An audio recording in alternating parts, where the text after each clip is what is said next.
Welcome to 5 Reasons Why the Show is so bad at keeping deadlines it makes George R.R. Martin look like Employee of the Month. In this episode, I'm taking you through why travel is one of the most important things you can do in your life. But first, when I say travel, what exactly do I mean? Humans have been traveling for a long time. No matter how you believe we got here, the modern world exists because our ancestors crossed seas and continents to settle this planet. Today, travel is a key component of everyone's life. We travel for a multitude of reasons, using a multitude of methods. And our future will only expand the ways we travel and places we can go. For now though, we're looking in on travel today, and specifically the kind that doesn't involve sitting in traffic cussing out the pickup truck next to you. Here are 5 reasons why travel is one of the most important things you'll do in your life.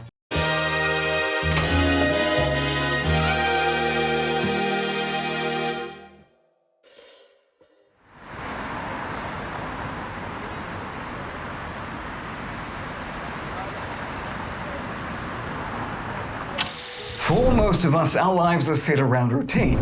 We wake up, we eat, we work, we eat again, we doom scroll for a little bit, cry ourselves to sleep, and then we start the whole thing again the next day. If this sounds all too familiar, don't sweat it, you're not alone.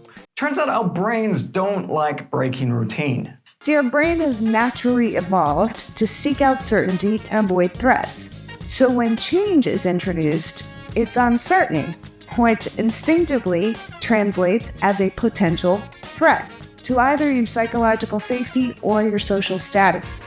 She is right. Humans are evolutionarily resistant to change. The same instinct that kept Grandpa Caveman hiding from the saber-toothed tigers is the same instinct that keeps your weird cousin Jonathan in your auntie's basement, living off monster energy and fare. Routine is one of the ways the brain keeps that instinct in check. Routine is predictable. Predictable feels safe. Safe means low stress, but low stress also means low everything else. No novelty, no challenge, no opportunity for growth. Just the same loop until your personality goes full autopilot, lights on, nobody home. But here's the thing, your brain actually likes a little bit of stress, so long as it's the right kind. Psychologists call it eustress.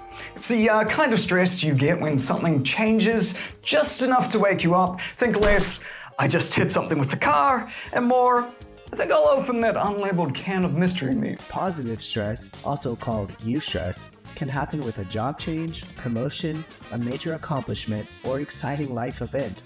It is usually something you look forward to and feel confident you can handle. Eustress is what helps keep us motivated. And this is where travel comes in. Yes, I am actually going to talk about travel. Travel is one of the biggest disruptors of routine, and it's basically a factory for eustress. No matter what kind of travel you do, local, international, interstellar, you're guaranteed to run into situations that are new, mildly chaotic, and just challenging enough to be fun. Navigating baggage claim, deciphering a rail network, surviving the horrors of a Wi-Fi dead zone. These are tiny solvable stress points that boost confidence and remind your brain that it still needs to put in the mahi. This kind of mildly disruptive travel is one of the biggest builders of self-growth because you're willingly putting yourself into situations you don't fully control. You have to adapt on the fly. Missed the last train in Tokyo? Hope you wore your walking shoes. Try to visit the Louvre on a Tuesday. No, we don't do that here. Get your backpack strap caught in the seat of the Toronto Underground. Time to get comfortable with asking the rest of the carriage if anyone has a knife. That actually happened to me. No shit. Real thing. So most of us handle this kind of stress pretty well. We adapt, we grow, we learn. But sometimes eustress doesn't land the way it's supposed to. Sometimes people take the moment and absolutely run in the wrong direction. Like this guy in Nashville, who tried to take a loaded gun through TSA twice in the same half hour. On Monday morning, just before noon, a loaded Glock 9mm handgun was found in a passenger's carry-on bag. TSA immediately alerted airport police, who took possession of the bag and escorted the passenger out of the checkpoint area. A half hour later, the passenger returned to the security checkpoint to complete screening. Officers then found this same firearm, which was now unloaded. That's not eustress, that's getting pretty close to Darwin Award level decision making. But let's assume you've got a little more common sense than Billy Boomerang over there. The point being, travel hits you with these constant little side quests where you're nudged just far enough out of your comfort zone to grow. It reminds you that you're a person first and a Groundhog Day simulator second. Someone who still chooses a little harmless chaos now and then, the human equivalent of opening the mystery can just to see what's inside.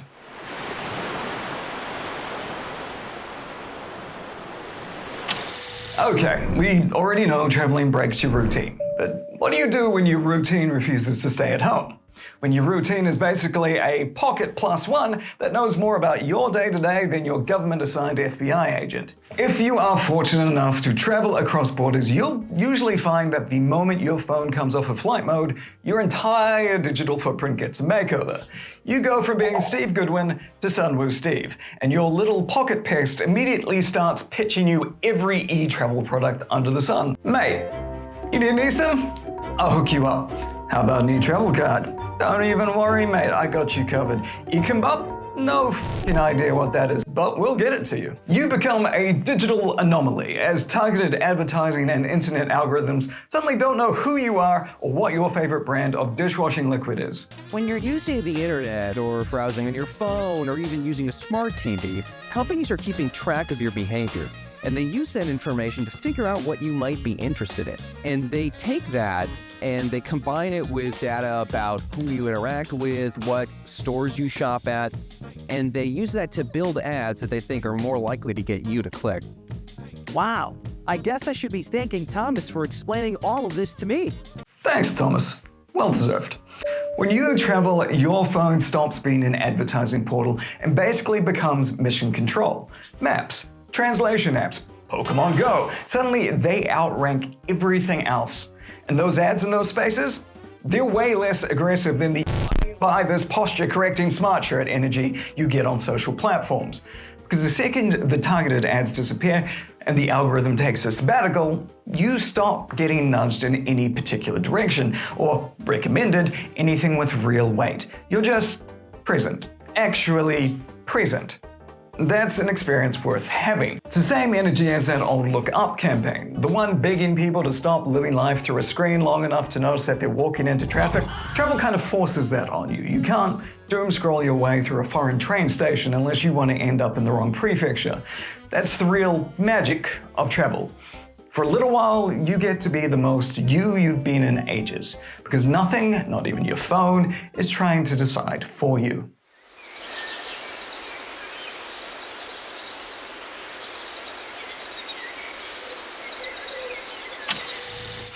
Okay, so you've escaped the Matrix. Algorithms have no idea who you are, your phone thinks you're a different person, and now you find yourself in a whole new world. You might be here for business, you might be here for leisure, but regardless if it's your first time visiting, the culture shock is about to hit you like a truck.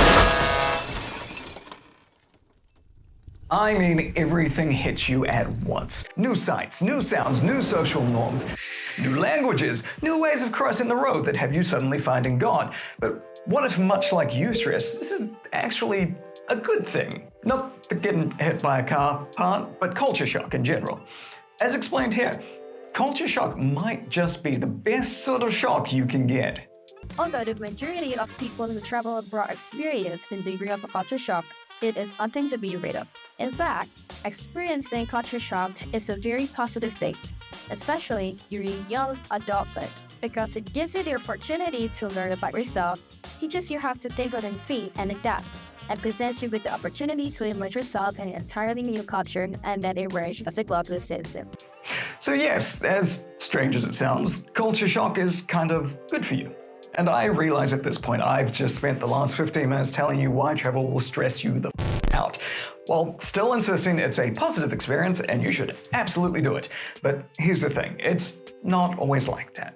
A lot of destinations now know exactly how abrasive culture shock can be, and they go out of their way to soften the blow. They translate everything, add mostly easy to follow signage for everything, They make sure everything on the menu has a -15 spice option. They basically wrap the entire place in bubble wrap so they don't have travelers panicking and looking for the nearest airport. And that's where you get this beautiful duality. The tourist-friendly version of a place and the actual, this is our home version. Like there's Mexico and then there's Mexico.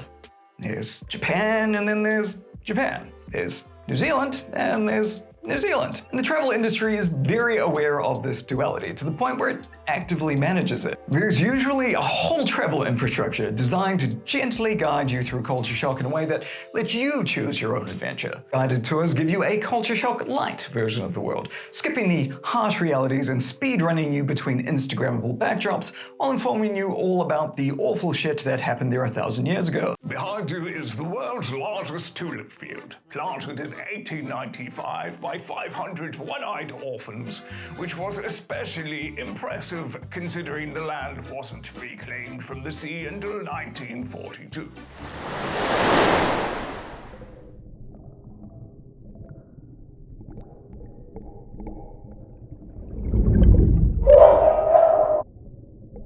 Hotels are a huge part of this too. They're cultural palate cleansers, a little safe space to return to after throwing yourself into the local sights and sounds all day. A place to recharge your social battery and refuel on whatever the Shanghai version of an American breakfast buffet is, so you can venture back out into the real world, wide-eyed and tweaking on bad filter coffee. Then there's cruise ships. Cruise ships are basically the peak of anti-culture shock insulation. They don't just soften culture shock, they remove you from it entirely, keeping you safe in the knowledge that even if Freeport didn't float your proverbial boat on Wednesday, Nassau might just be more agreeable with your perfect margarita-induced hangover on Friday. Exploring the world with the guarantee that every night ends the same way. Same food, same language, same music, same retired Floridian winning bingo every fucking night. Hey Barry, leave some widows for the rest of us. But here's the bit that matters. How you choose to engage with the destination is entirely up to you. You can raw dog the deserts of Dubai with nothing but optimism and a bottle of sunscreen, or you can pamper yourself at the Palm like you're starring in some sort of off-brand credit card advert. Both are valid, both will deepen your perception of the world. Because the moment you step out of your routine, away from the algorithm and into a new culture, however you choose to do it, your perspective shifts from secondhand observer to front row seat. And if you go in with an open mind, you'll come out the other side just a little bit better for it.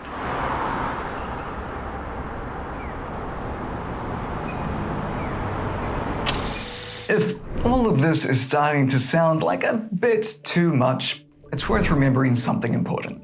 Travel doesn't have to involve time zones, jet lag, or taking out a small personal loan just to get that mental payout. When we think about traveling for leisure, we default to far-off places. Tropical beaches, neon cities, those f***ing blue and white houses in Santorini that every girl with a wide-brimmed hat is legally required to post on socials.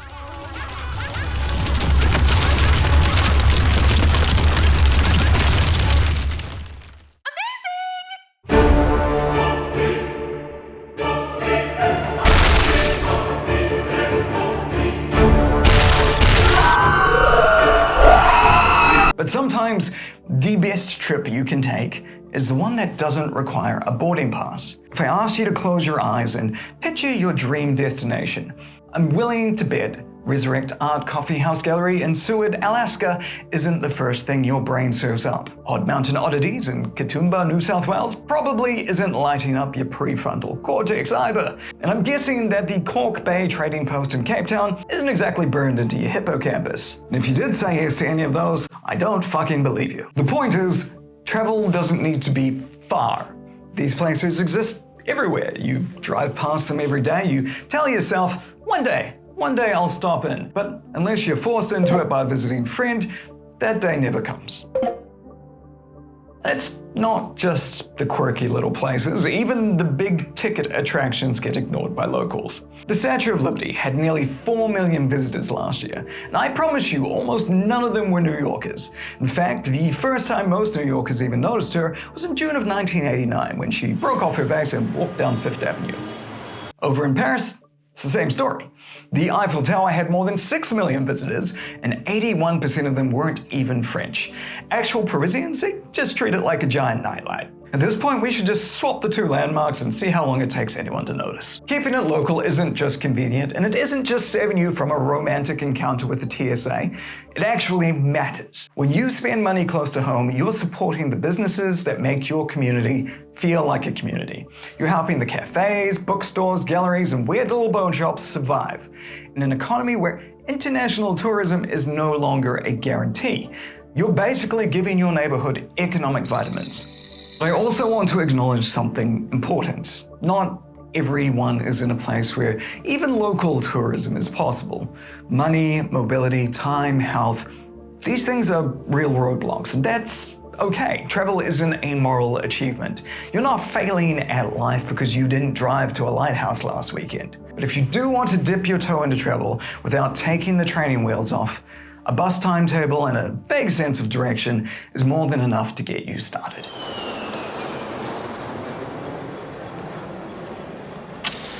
If you've made it this far into this episode, are you okay? Do you need help? You alright? You might just be wondering why travel has started sounding less like a quiet weekend away and more like a weekend at a self-help journaling bootcamp.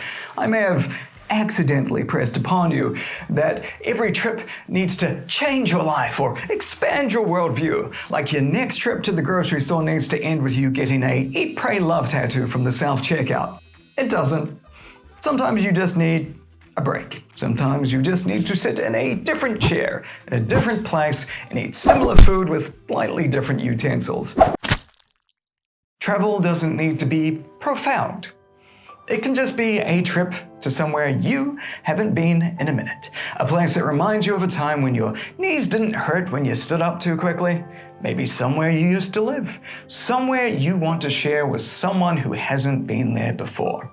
And travel doesn't need to be planned to the minute. It's perfectly acceptable to revisit the same destination if it makes you happy. Yes, the world is large and full of wonders, but our lives are relatively short, and we should absolutely steal the moments that make us smile. If you are able and the streets are safe, walk them. Cars, buses, trains, they're great for getting from A to B, but you miss so much of the life happening around you. You end up with travel stories that look like everyone else's. Walking is the cheapest and easiest way to learn about a place, and it requires almost no screen time. Maybe just Google Maps if navigating by vibes isn't your thing. And look, not every relaxing holiday needs to be an all-inclusive bougie resort.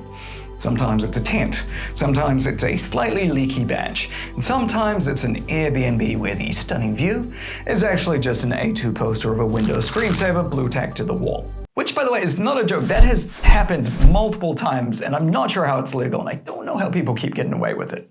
Regardless, it's fine. It's all travel. It's all taking a break.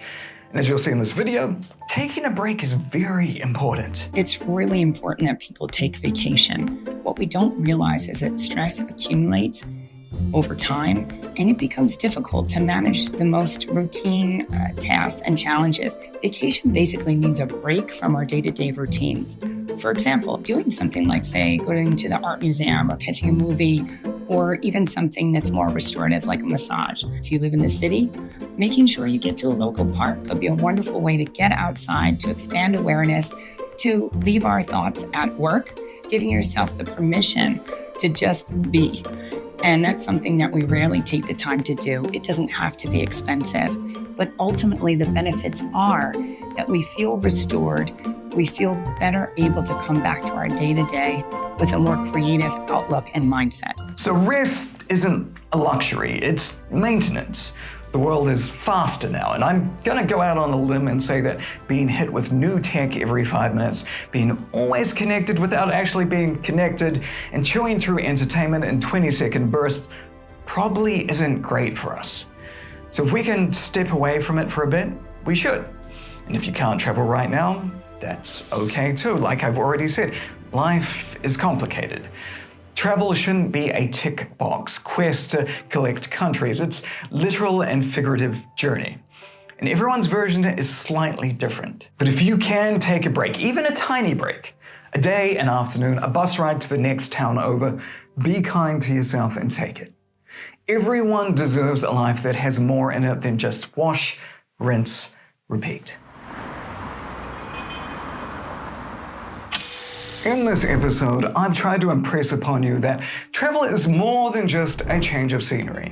The long-term benefits to your mental and physical health are obvious. What's also obvious right now is that the world is kind of a dumpster fire. Realistically, this entire episode could have just been 5 reasons why you need to leave the planet immediately, and you all would have gone, you know, that seems fair. That's about right. The most obvious big messy reasons not to travel right now are the handful of hefty large-scale conflicts that aren't just making certain parts of the world unsafe, they're also making it genuinely difficult to get from one half of the planet to the other half. At one point, tensions were so high and so many flight paths were off limits that long-haul traffic between Europe and Asia got squeezed into a narrow corridor near Azerbaijan, looking less like organized airspace and more like the queue for a Coachella Portaloo. Even before the squeeze on oil pushed airlines to hike prices to cover the higher cost of jet fuel, the wider travel industry was still in a long-term post-virus recovery. Over the last 4 years, prices across the board were rising to meet the sudden influx of people desperate to escape after being stuck at home, and then rising again as the global economy slowed, supply chains were disrupted, and tourism-dependent countries found themselves needing to rethink the way they do business. And then there's the influencer effect, the algorithmic tidal wave that turns once quiet destinations into mosh pits of human misery. Also, everyone can get the exact same video at the exact same angle. Now feels appropriate to remind you all how everyone lost their minds over that clip of news anchors across the US reading the exact same script verbatim. The sharing of biased and false news has become all too common on social media. More alarming, some media outlets are true without checking facts first. Unfortunately, some members of the media use their platforms to push their own personal bias and agenda to control exactly what people think, and this is extremely dangerous to our democracy. But no one bats an eye when you're the 933rd person this week to grope the Leaning Tower of Pisa for content. And then there's the people who seem to go out of their way to be absolute dickheads. Some cities have had to take the rapid rise in misbehaving tourists into their own hands. In Kyoto, so many tourists were harassing local geishas that entire areas of the city have to now be closed off to visitors. In Barcelona, where over-tourism has been linked to rising living costs, locals have literally taken it into their own hands, sometimes with water guns, shooting people and telling them to please off. It's not the sort of welcome American visitors expect. Tourists abandoning their tables as protesters squirt them with water guns. It happened in the Spanish city of Barcelona, a hugely popular tourist destination. It's just the latest reaction to the phenomenon of over-tourism. And these are just a couple of the stories of tourists behaving badly, and there are many, many more. So it really goes without saying, when you travel, don't be a dickhead. And yes, we have to talk about the climate thing. Travel isn't great for the planet. And I'm not just saying that because I'm worried Greta might appear at the foot of my bed like a Scandinavian sleep paralysis demon. It's statistically clear that emissions from travel are some of the most damaging to the environment. But the reality is more nuanced. The benefits of travel, the cultural exchange, the perspective shift, the economic support for communities that rely on tourism. Everything we've talked about today, they're real. They may not be easily quantifiable, but they matter. It's not a simple travel good, travel bad binary. It's more of a understand the impact you're having and learn from it. Now, most of these issues aren't permanent. Conflicts end, economies stabilize, and with a little encouragement, humans can occasionally remember how to behave like functioning members of society. Over-tourism can be managed with better policy, and in many places, that journey has already begun. And the major players behind global emissions are starting to put in the work to lessen their environmental footprints. So the point isn't don't travel, it's don't travel like the world owes you something. Travel responsibly. Travel with intention, not entitlement. The world is not your theme park. It's full of people just trying to get on with their lives. And above all, Don't be a dickhead, because honestly, the world has more than enough of those to go around. So after everything, the routine breaking, the algorithm escape, the culture shock, the local gyms, the global dumpster fire, here's what it comes down to. You don't have to travel far. You don't have to cross oceans or chase Insta clickbait like it's got a use-by date, because travel in any form reminds you that you're more than your routine. It gives you perspective, it gives you stories, it gives you a chance to be a fully fledged human being. When you do head out into the world, whether it's the next town over or to the other side of the planet, do it with respect and an open mind. Because if there's one thing the world needs now, it's people who actually remember to look up. Thanks for watching. I'd love to hear your reasons for traveling. The good, the chaotic, the life-changing, or even the I f***ed up my flight and found myself in Finland sort of stories. If you enjoyed this episode, feel free to like, subscribe, share it with someone who needs a little nudge to take a break, and I will see you next time. Ka kite anō.